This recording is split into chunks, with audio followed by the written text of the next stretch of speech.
Astaghfirullah. Asyrul muslimat yang dimuliakan Allah Azza wa Jal, ada yang mengatakan bahwa wudu itu adalah ibadah yang merupakan kekhususan umat Islam. Tapi ada juga yang mengatakan tidak, bahkan seluruh para nabi juga disyariatkan wudu. Tapi ada juga yang mengatakan maksudnya dikhususkan syariat wudu kepada umat Islam itu caranya, di mana cara wudu kita berbeda dengan cara wudu umat-umat sebelum kita. Dan wudu sendiri adalah salah satu identitas kaum muslimin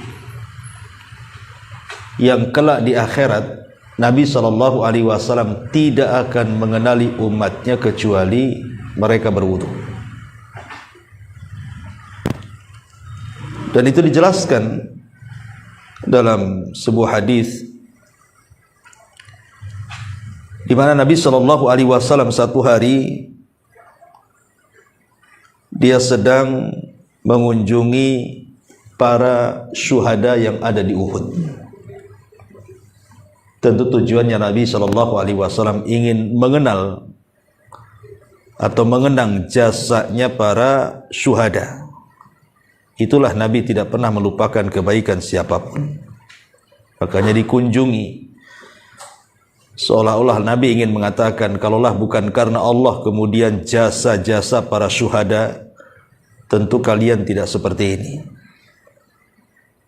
Makanya penting, apalagi kita kemarin 17 Agustus, hari kemerdekaan kita mengenang para pahlawan yang sudah memerdekakan negeri ini. Kalau bukan karena Allah kemudian mereka para pahlawan, tentu kita tidak merdeka di bumi Indonesia ini. Itu yang melakukan Nabi saat ziarah mengunjungi kuburan para syuhada Uhud itu. Yang menarik adalah sepulangnya Nabi SAW mengunjungi para syuhada Uhud itu, Nabi SAW tiba-tiba menangis. Kemudian mengatakan, asfaqtu li ikhwani. Aku rindu ingin berjumpa dengan teman-temanku. Sahabat heran, karena di sekeliling Rasul adalah teman-teman Rasul, para sahabat. Makanya sahabat mengatakan, awalasna ikhwanuka ya Rasulullah. Rasul, bukankah kami teman-temanmu ada di sekitar kamu? Maka Nabi SAW mengatakan, kalian bukan teman-temanku, kata Rasul. Lastum ikhwani, kalian bukan teman-temanku. Akan tapi kalianlah ashabi, sahabat-sahabatku. Adapun teman-temanku, kata Nabi SAW, kaumun yu'minu nabi walam yarawni. Sebuah kaum yang mereka beriman kepadaku tapi tidak pernah melihatku. Kemudian sahabat Nabi SAW bertanya, bagaimana engkau bisa mengenali mereka, wahai Rasul? Maka Nabi SAW mengatakan, bala fa innahum ya'tuna yawmal qiyamati ghurran muhajjalina min atharil wudu wa ana faratuhum alal hawdi. Tentu aku bisa mengenali mereka, kata Rasul, dari bekas-bekas wudu mereka. Ghurran muhajjalin. Ghurran itu artinya cahaya yang ada di kepala. Muhajjalin, tahjil itu artinya cahaya dari ujung-ujung anggota wudu selain kepala, tangan, kaki. Jadi nanti pada hari kiamat Nabi SAW mengenali kita itu dari bekas-bekas wudu kita. Karena anggota wudu kita itu akan bercahaya nanti pada hari kiamat. Dengan itulah Nabi SAW mengenali kita. Maknanya kalau kita tidak pernah berwudu, macam mana Rasul akan kenal umatnya? Makanya wudu itu identitas. Kalau kita mengaku umat Rasul, umat Muhammad SAW, maka kita harus senantiasa menjaga wudu. Makanya ada hadis yang mengatakan, la yuhafid 'alal wudu illal mu'min. Tidak mungkin orang itu menjaga wudunya kecuali dia seorang mukmin. Kalau selain mukmin tidak mungkin menjaga wudu. Hanya orang yang berimanlah yang menjaga wudu. Karena tahu wudu itu identitas masalahnya. Masyaallah muslimat yang dimuliakan Allah Subhanahu wa taala. Bahkan lebih daripada itu, kita cerita tentang keutamaannya dulu, Bu, ya. Baru kita nanti akan ceritakan faedah-faedahnya. Di antara keutamaan wudu itu yang pertama, Bu, sebab mendapatkan kecintaan Allah. Kalau kita ingin mendapatkan kecintaan Allah Subhanahu wa taala, maka jagalah wudu. Karena perkara itu bukan bagaimana caranya kita mencintai, tapi bagaimana caranya kita dicintai. Kalau mencintai, belum tentu yang kita cintai cinta pula sama kita. Tapi kalau sudah dicintai, barang tentu kita bisa membalas cintanya. Bagaimana caranya kita meraih kecintaan Allah Subhanahu wa taala? Ya menjaga wudu tadi. Makanya Allah Subhanahu wa taala berfirman dalam surah Al-Baqarah 222, "Innallaha yuhibbut tawwabin." Allah itu senang, cinta, suka dengan orang-orang yang melakukan tobat, wa yuhibbul mutatahhirin, dan juga cinta dan suka dengan orang-orang yang menjaga kebersihan, termasuk wudu di dalamnya. Ini yang pertama. Yang kedua, sebab mendapatkan surga Allah Subhanahu wa taala. Sebab mendapatkan surga Allah Subhanahu wa taala. Disebutkan dalam hadis Uqbah ibn Amir radhiyallahu an. Uqbah ibn Amir radhiyallahu an. Nabi sallallahu alaihi wasallam mengatakan, "Ma min muslim yatawadda fayuhsinu wudu'ahu thumma yakumu fayusalli rak'ataini muqbilan alaihima biqalbihi wa wajhihi illa wajabat lahul jannah." Barang siapa atau tidaklah seorang muslim berwudu, dan dia memperbaiki wudunya, enggak salah-salah wudunya itu, betul-betul dia memperbaiki wudunya. Kemudian dia salat dan dia hadapkan hati dan wajahnya kepada Allah Azza wa Jal, kata Rasul, illa wajabat lahul jannah, kecuali wajib Allah masukkan ia ke dalam surga. Menunjukkan bahwa wudu itu adalah penyebab kita masuk ke dalam surga. Kemudian yang ketiga, raf'u darajat, penyebab kita diangkat derajatnya di sisi Allah Subhanahu wa taala. Makanya hadis Abi Hurairah radhiyallahu an, Nabi sallallahu alaihi wasallam mengatakan, "Ala adullukum ala ma yamhullahu bihil khataya wa yarfa'u bihi darajat." Qalu bala ya Rasulullah. Qala isbaghil wudu 'alal makarih wa kathratil khuta ilal masajid wa intidharus salati ba'da salah. Kata Nabi sallallahu alaihi wasallam, "Maukah ku tunjukkan kepada kalian apa-apa yang bisa menghapuskan kesalahan kalian dan mengangkat derajat kalian di sisi Allah?" Sahabat mengatakan, "Tentu ya Rasul, apa itu yang bisa menghapuskan dosa dan mengangkat derajat itu?"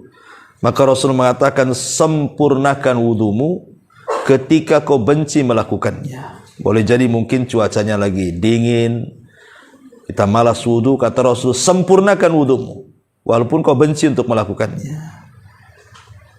Kemudian biasakan melangkahkan ke masjid dan menunggu solat setelah solat. Dari sini menunjukkan bahwa di antara sebab diangkatnya derajat kita adalah berwudu. Kemudian yang keempat, dan ini yang luar biasa, adalah di mana wudu ini penyebab kita akan memasuki telaga Nabi sallallahu alaihi wasallam.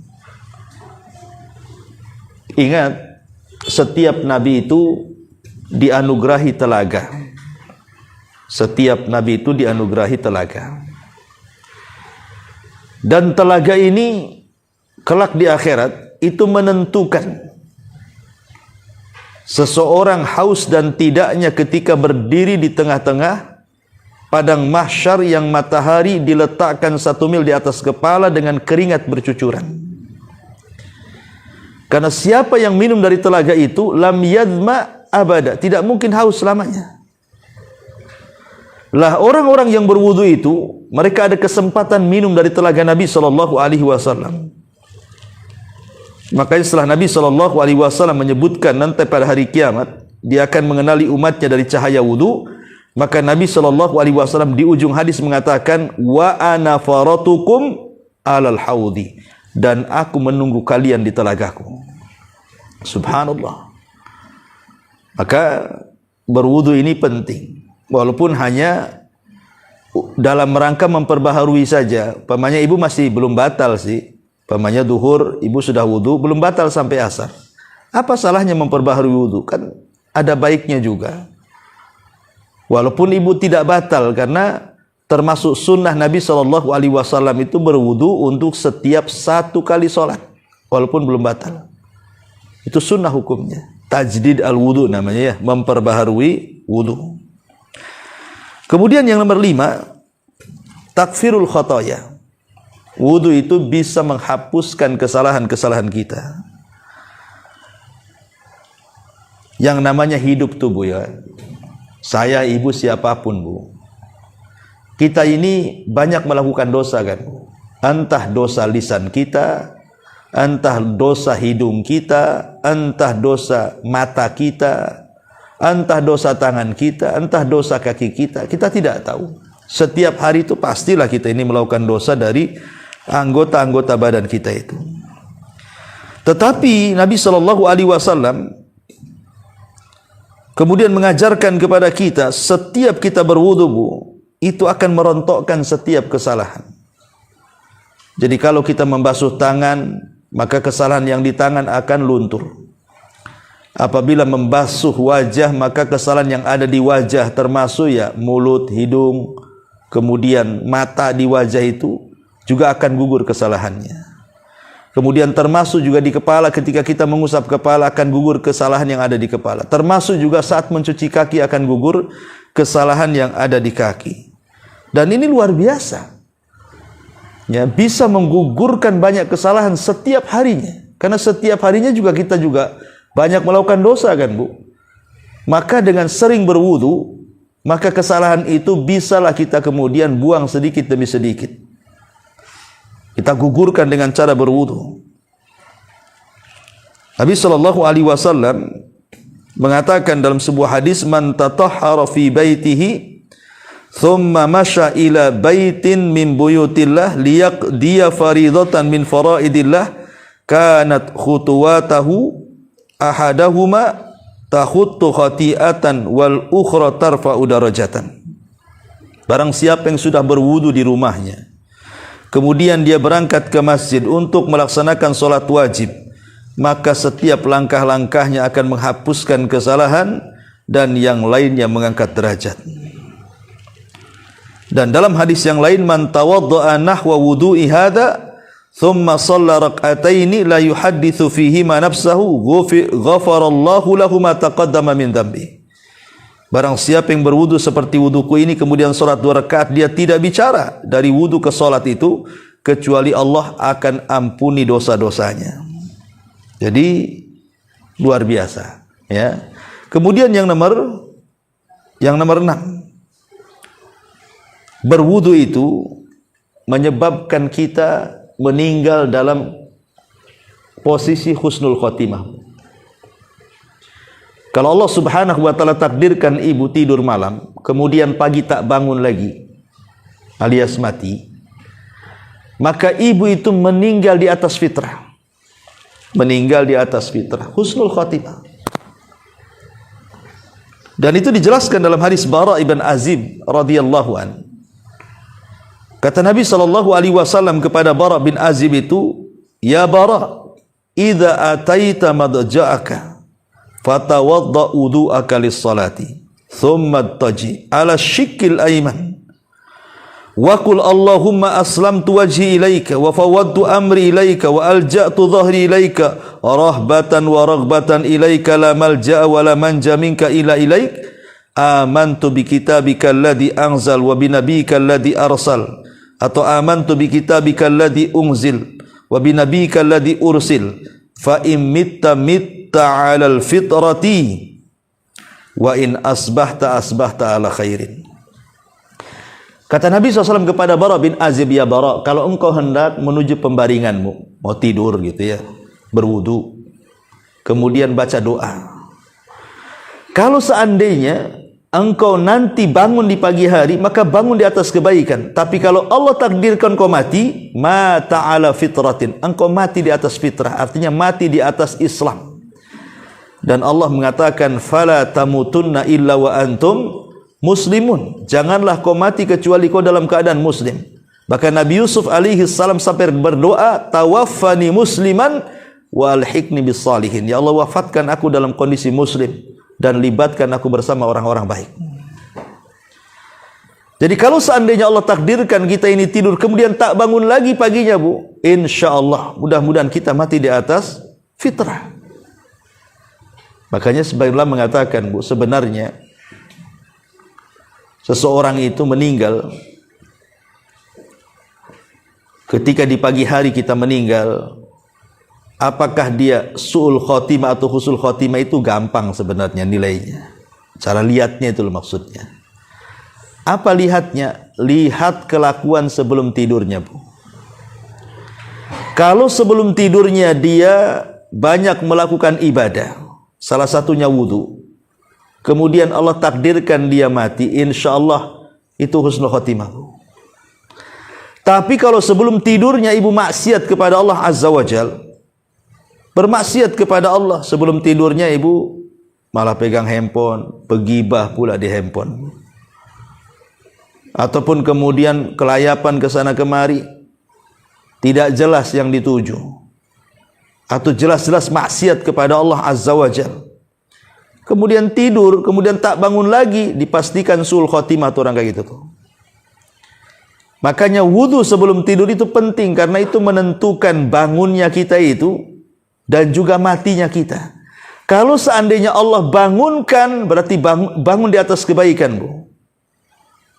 Tetapi kalau kita diwafatkan, wafat di atas fitrah. Makanya di antara salah satu faedah wudu yang ke-8 adalah bisa menghilangkan ikatan setan. Yang ke-7 ya, Bu. Jadi bisa mengurai ikatan setan. Setiap malam itu, setiap malam, saya, ibu atau siapapun itu kalau mau tidur biasa nih didatangi setan, Bu. Cuman tak nampak setannya. Kalau nampak tak bisa tidur, Ibu. Ya. Jadi setan itu datang bawa tali itu, Bu. Kemudian tengkuk kita lah diikat sama setan. Ingat, setan itu tidak bisa menguasai ubun-ubun depan. Setan itu hanya bisa menguasai tengkuk belakang. Bahasa saya, otak itu ada dua, Bu. Ada otak depan, ada otak belakang.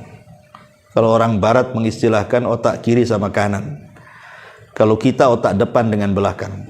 Otak depan itu disebut ubun-ubun, otak belakang itu disebut tengkuk namanya. Ya. Ubun-ubun itu tidak bisa dikuasai. Makanya Al-Quran sendiri menceritakan ketika iblis bersumpah untuk menggoda anak Adam, dia hanya bisa menggoda dari arah kiri, kanan, depan, belakang. Atas tidak. Atas tidak bisa digoda oleh setan, maksudnya ubun-ubun. Karena ubun-ubun itu di tangan Allah Azza wa Jalla. Tapi setan bisa mengganggu kepala kita itu hanya dari tengkuknya saja. Dengan cara apa? Ya'qidus syaitan ala qafiyati ahadikum idh huwa nam. Jadi setan itu setiap malam akan datang mengikat tengkuk kita saat kita sedang tertidur, 3 uqad, 3 ikatan. Jadi setan tiap malam bawa tambang tuh untuk ngikat tengkuk ibu tuh. Lah satu kali ikatan, setan itu akan bernyanyi itu. Nyanyinya gimana tuh? Nim naumatan tawila farqud katanya. Tidur yang nyenyak, malam masih panjang katanya. Kemudian diikat lagi, 2 ikatan ngomong gitu lagi. Tidur masih panjang. Padahal ada subuh tuh, Bu. Ya, dibilang tidur masih panjang aja tuh. Tidur terus, tidur. Sampai 3 ikatan tuh. Jadi betul-betul sama setan itu dinina bobokkan kita supaya kalau bisa jangan bangun kecuali selepas subuh. Tetapi barang siapa yang dia bangun sebelum subuh atau sepertiga malam dia bangun, kemudian dia berzikir kepada Allah Azza wa Jalla, membaca doa setelah tidur, alhamdulillahilladzi ba'da ma amatana wa ilaihin nusyur. Kemudian kita berwudu, kemudian kita sholat, maka semua 3 ikatan itu akan hilang. Dengan berzikir hilang 1 ingatan, dengan berwudu hilang dengan berzikir hilang 1 ikatan, dengan berwudu hilang 2 ikatan, dan dengan sholat hilanglah 3 ikatan, semuanya hilang. Kemudian Rasul mengatakan, kalau sudah hilang ikatan-ikatan setan itu, maka dia di pagi harinya itu nasyitun thayyibun nafsi. Dia akan semangat hidupnya dan jiwanya akan bersih. Hidupnya akan semangat, jelas tujuan hidupnya untuk apa, dan dia pun menjadi semangat betul-betul karena jiwanya itu bersih. Tapi sebaliknya kata Rasul, kalau ikatan itu tidak ada yang terurai, karena bangun jam 8, jam 7 atau jam 6 gitu kan ikatannya masih diikat tuh di tengkuknya, maka dia akan dibangunkan dalam kondisi malas dan buruk perangainya. Hatinya buruk. Coba lihat manfaat wudu itu. Jadi kalau orang tidak berwudu, kemudian bangunnya pula selepas subuh gitu kan, itu alamat tuh. Malas, kemudian jelek hatinya. Dan kalau itu yang terjadi kata para ulama, maka biasanya orang seperti ini akan mendapatkan banyak masalah yang tidak tahu apa penyebab masalah itu muncul. Ada aja masalah. Masalah ini belum kelar, datang pula masalah yang lain. Masalah yang lain belum datang pula, akhirnya bertumpuk-tumpuk tuh masalah itu. Akhirnya dia malas, tidak berani menghadapi, tidak berani menyelesaikan, karena jiwanya jelek. Tapi kalau seandainya jiwanya baik, dia semangat, masalah sebesar apapun Allah akan tolong baru menguraikannya. Itulah manfaat wudu tuh di situ tuh. Ya. Ma'asyiral muslimat yang dimuliakan Allah Subhanahu wa taala. Kemudian juga nomor 8, lebih daripada itu adalah wudu penyebab dikabulkannya doa. Jadi kalau ibu sebelum berdoa kemudian berwudu, kata Rasul, ma min muslimin kata Nabi sallallahu alaihi wasallam, yabitu ala dzikrin tahiran fayata'aru minal laili fayas'alullaha khairan minad dunya wal akhirah illa a'tahu iyyahu, kata Rasul. Barang siapa seorang mukmin dia tidur malam, kemudian dalam kondisi bersih, artinya dalam kondisi berwudu, kemudian tengah malam dia bangun dan meminta sesuatu kepada Allah, kecuali Allah akan berikan semua permintaannya. Hadis dikeluarkan Abu Dawud. Lihat bagaimana keutamaan wudu begitu dahsyatnya dijelaskan oleh hadis-hadis Nabi sallallahu alaihi wa ala alihi wasallam. Ma'asyiral muslimat yang dimuliakan Allah Subhanahu wa taala. Kemudian apa lagi? Bahwa yang nomor 9, ya, wudu ini dijelaskan al-wudu nisful iman. Wudu itu separuh daripada keimanan. Dan itu disebutkan dalam hadis Abi Malik Al-Asy'ari radhiyallahu an, Rasul mengatakan at-tuhuru syatrul iman, bahwa kebersihan itu separuh dari keimanan. Separuh keimanan artinya iman itulah yang bisa menjaga kehidupan kita. Kita ini tidak melakukan maksiat itu karena ada iman. Karena orang bermaksiat itu hilang imannya. Sehingga kalau seandainya kita berwudu, minimalnya menjaga keimanan separuh kita itu, dan tidak sampai hilang total gitu ya. Dan yang terakhir tentunya wudu sendiri adalah dalam rangka al-iqtida. Iqtida itu artinya mencontoh Nabi sallallahu alaihi wasallam. Nah, inilah diantara fadilah wudu. Taib. Kita masuk kepada manfaat wudu. Ma'asyiral muslimat yang dimuliakan Allah Subhanahu wa taala. Kita tahu bahwa ketika ibu berwudu, saya atau siapapun ketika berwudu kan di antara yang dibasuh itu adalah tangan, kepala, kedua telinga, kaki kan, itu anggota-anggota wudu kan itu. Manfaatnya apa sebenarnya? Manfaatnya itu loh apa membasuh-basuh tuh. Kita ambil manfaat di akhirat dulu. Ma'asyiral muslimat yang dimuliakan Allah Azza wa Jalla, ada sebagian ulama itu ingin mengungkap rahasia di balik wudu itu. Di antara manfaat di akhiratnya adalah ketika ibu ini mencuci kedua tangan atau mencuci tangan lah sebelah kanan gitu ya, ketika berwudu ibu mencuci sebelah tangan yang kanan dulu baru kiri kan, seolah-olah dia ingin mengatakan kepada Allah Azza wa Jalla, ya Rabb, semoga nanti kelak pada hari kiamat ketika catatan-catatan amal itu diterbangkan, aku bisa mengambil dengan tangan kananku ini, sehingga dengan itulah aku mendapatkan hisab yang mudah. Lah ketika kita membasuh tangan kiri pun juga sama, semoga kita terhindar dari mengambil catatan itu dengan tangan kiri. Semoga dengan itu kita tidak mendapatkan hisab yang sulit. Ini diantara faedah membasuh tangan. Kemudian ketika kita membasuh kepala, seolah-olah kita mengatakan kepada Allah, ya Allah, haramkan kepalaku dari api neraka, dan jagalah isi kepalaku. Jadi ketika membasuh kepala, seolah kita meminta kepada Allah agar kepala kita ini dihindarkan dari api neraka dan dijaga isi kepala kita ini, supaya tidak terkena banyak syubhat yang akhirnya menyesatkan kita. Begitu juga ketika kita mencuci telinga, kita meminta kepada Allah agar telinga kita itu tidak membiasakan mendengarkan kecuali yang baik-baik.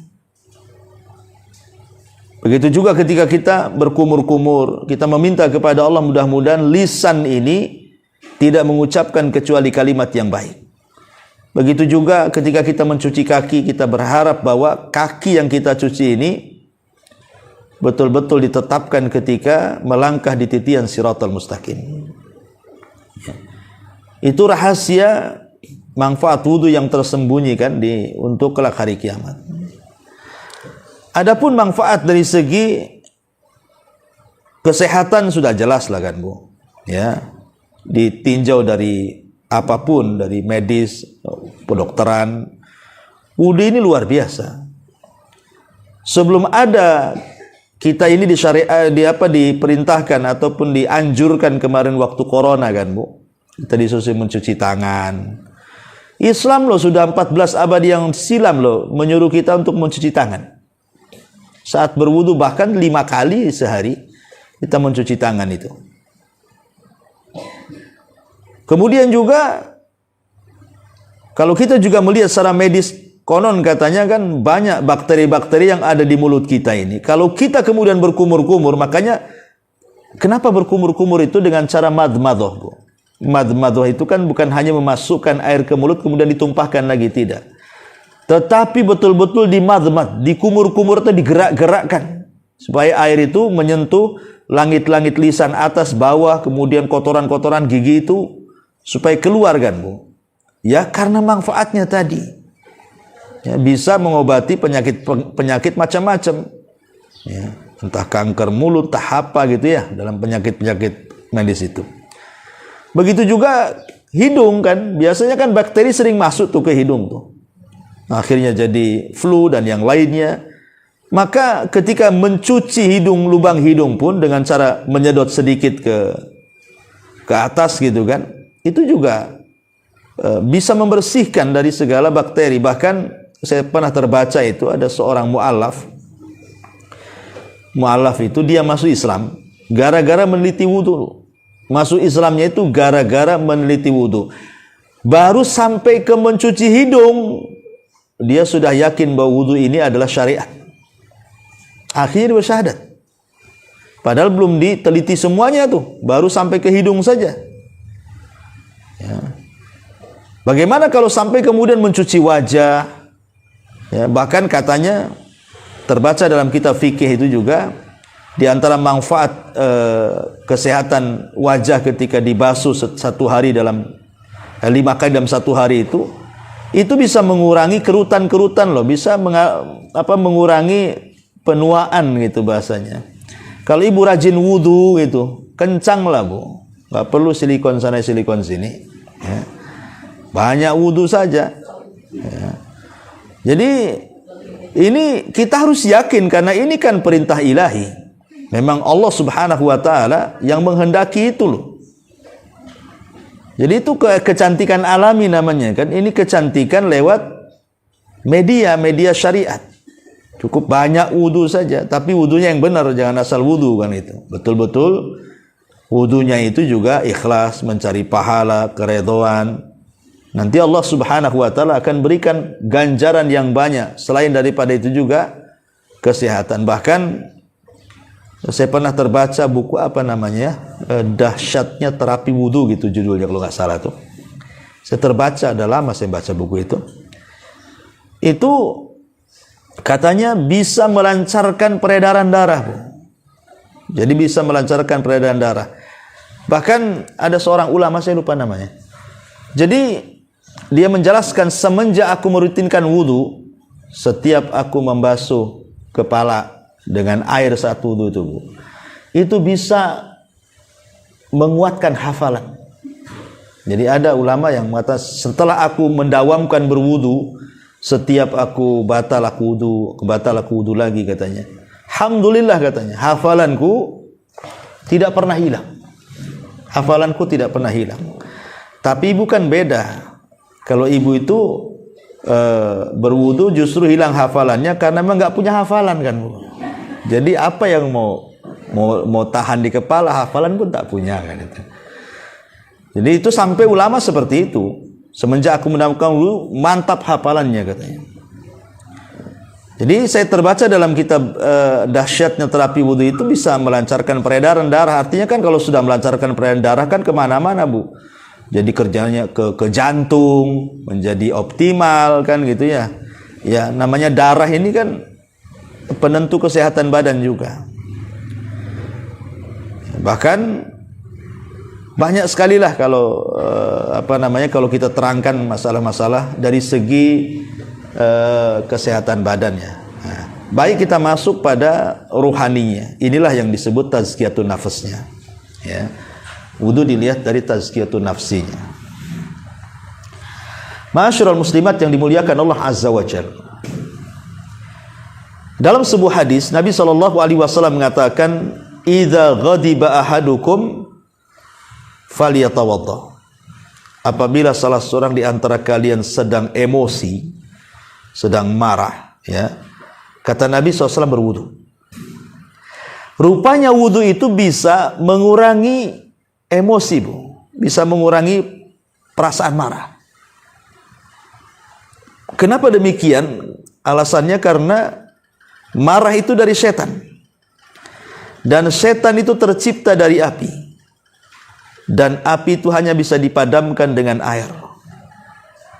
Makanya ketika seseorang berwudu, hakikatnya sedang memadamkan bara api syaitan.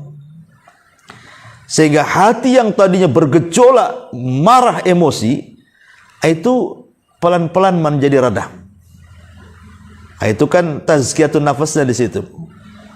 Ya, bisa membersihkan, menjernihkan hati yang tadinya kalut, emosi, marah, wudu.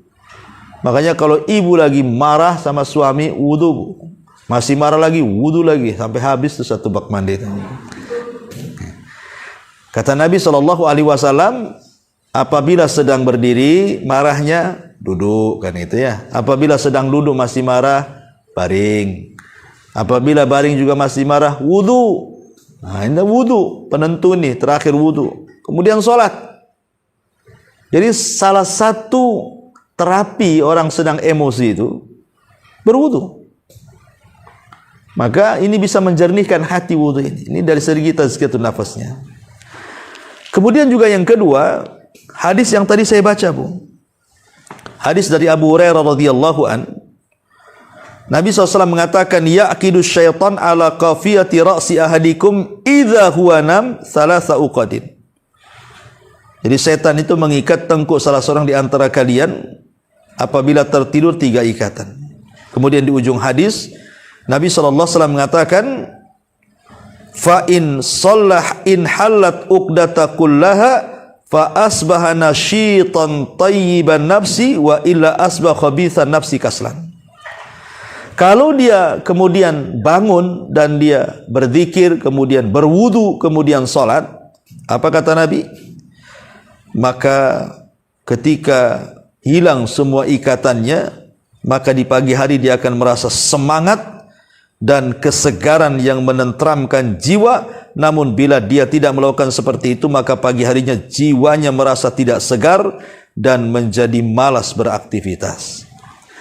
Nah, di sini tazkiyatun nafasnya juga yang kedua.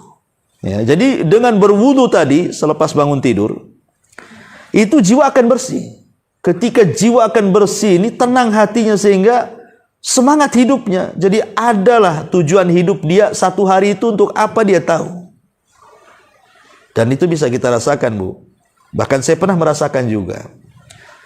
Kalau kita tidur sedikit di malam hari, umpamanya tidur jam 11 gitu, bangun jam 3. Ya. Kemudian mungkin di antara ibu ada yang tahajud atau baca Quran atau dzikir itu, bukan? Memang agak ke subuh itu ngantuk-ngantuk dikit kan, Bu. Tapi nanti pagi harinya itu selepas subuh tuh, kemudian ibu nyapu, ngepel atau nyiram aktivitas itu, rasanya tidur yang sedikit di malam hari itu tidak mempengaruhi kesehatan badan ibu. Tapi coba ibu ini tidur umpamanya kan jam 11, bangun subuh, kemudian sholat subuh, kemudian habis subuh tidur lagi, bangun jam 9. Itu kan udah cukup tuh tidur itu, bukan? Mulai jam 11 bangun jam 9 kan, cuman bangun tuh sholat tidur lagi. Itu sudah direncanakan tuh, habis subuh harus tidur nih, udah ada rencana tuh, ya kan?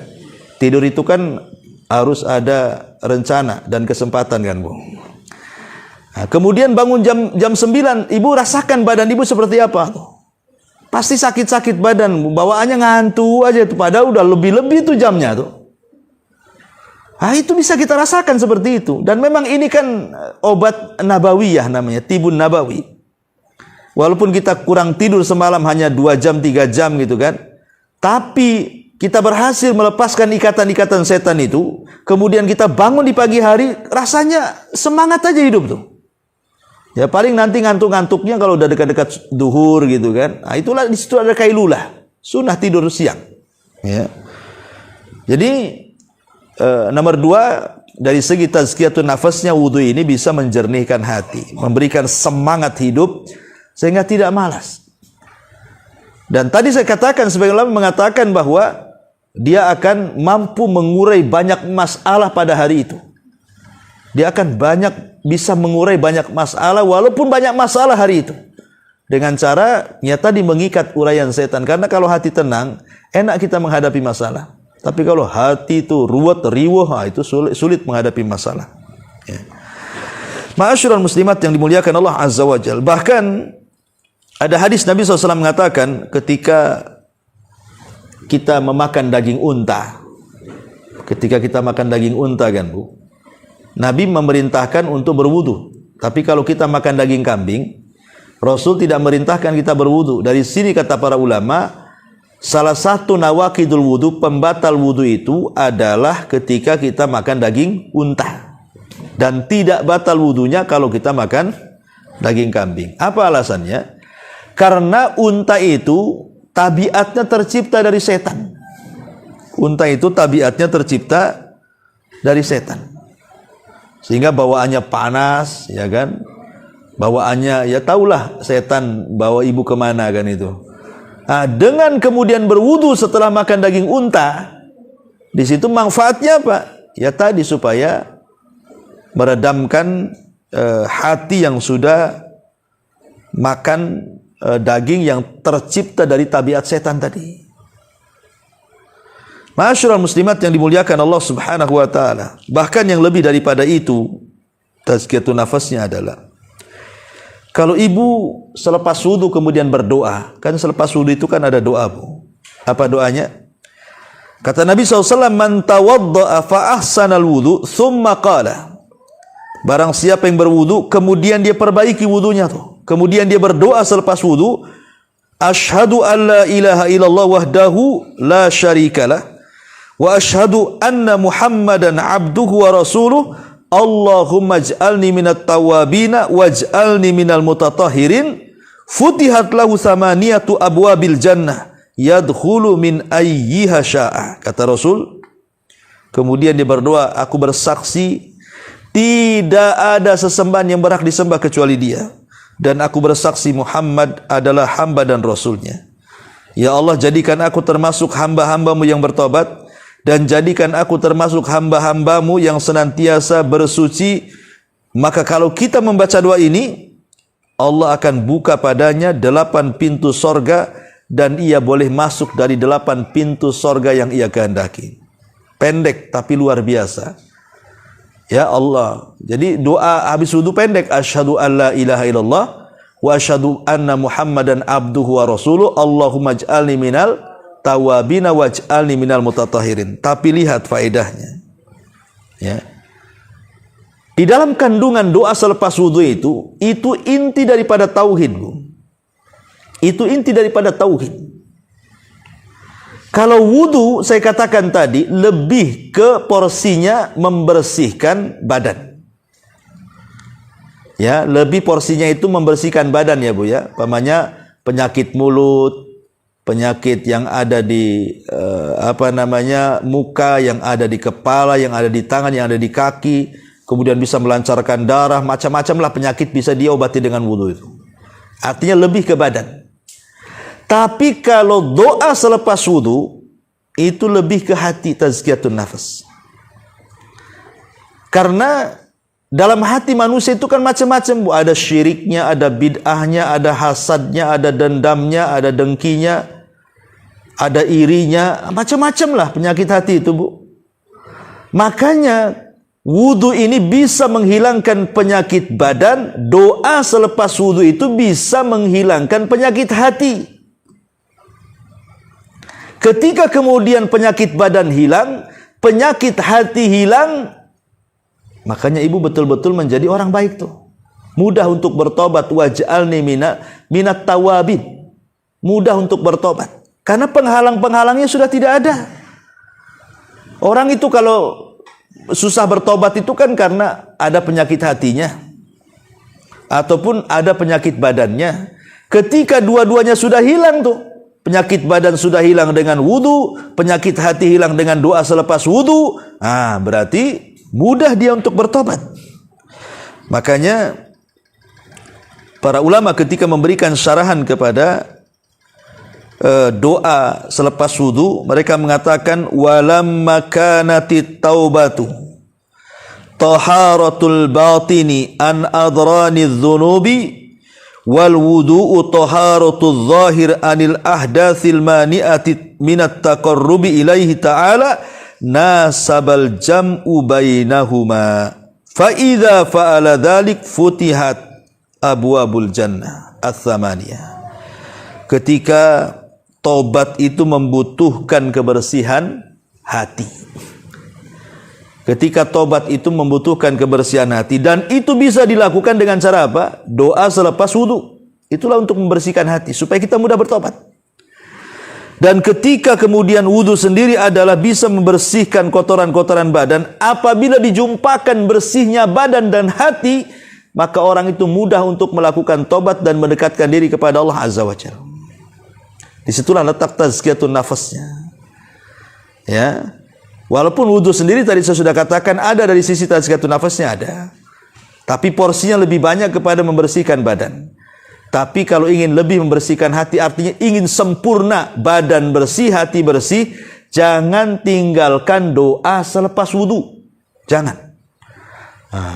Sayang gitu kan, karena banyak di antara kita itu yang melalaikan doa selepas wudu.